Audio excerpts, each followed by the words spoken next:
बांकी इलेक्ट्री ऑफिस पाखे प्रशांत मिश्र घरे नागसाप पशिथिबा देखि भयभीत ओडिशा स्नेक हेल्पलाइन सह जोगाजोग करते संस्थार सदस्य ललित मोहन पंडा सेठारे पहुंची साप को उद्धार कर निकटस्थ प्राकृतिक आवासस्थल छाड़ी देते।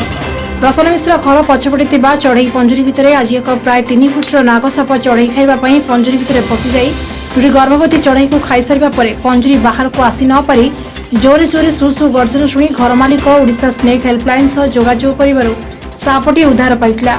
ओडिशा स्नेक हेल्पलाइन संपादक ललित मोहन पंडा मतरे घर जदि पोषा चढ़ई रखिछंती तेबे तार सुरक्षा पाई गृह को सफा रखिया सह गृहर चारिपटे गात थिबा स्थान रे तार जाली लगाइବାକୁ अनुरोध करिसेंती। बांकीरू मनोज पात्रଙ୍କ रिपोर्ट पात्र टीवी न्यूज।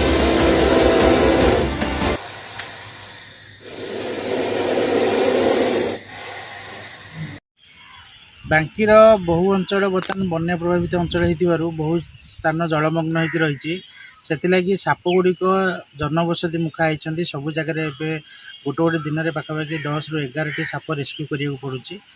आउ बर्तमान आपड़ जो भिडियोटी देखिं जोटा कि गोटे पंजुरी भितर नागसाप पशि जाइए कारण हूँ पंजुरी भितर से जो पोषा चढ़ई रखी खाइबा उद्देश्य नागसापटी भितर को पशिला एवं 2टी गर्भवती चढ़ई खाई सारा तार पेट फुली जाइए से पंजुरी बाहर को आसी पारि नथिला एवं फणा टेकिकी सु गर्जन करथिला। सेतेबेले घर मालिक ये शब्द शुणिपारी सेठे को आसी देखी जमी साप पशि सांगे सांगे से ओडिशा स्नेक हेल्पलाइन सहित जोगाजोग करते। ओडिशा स्नेक हेल्पलाइन सदस्य तरफ आम सेठारे जाकि पहुँचीलु एवं सापटी को उद्धार करके तार निकटस्थ प्राकृतिक आवास स्थल छाड़ दि जाइए।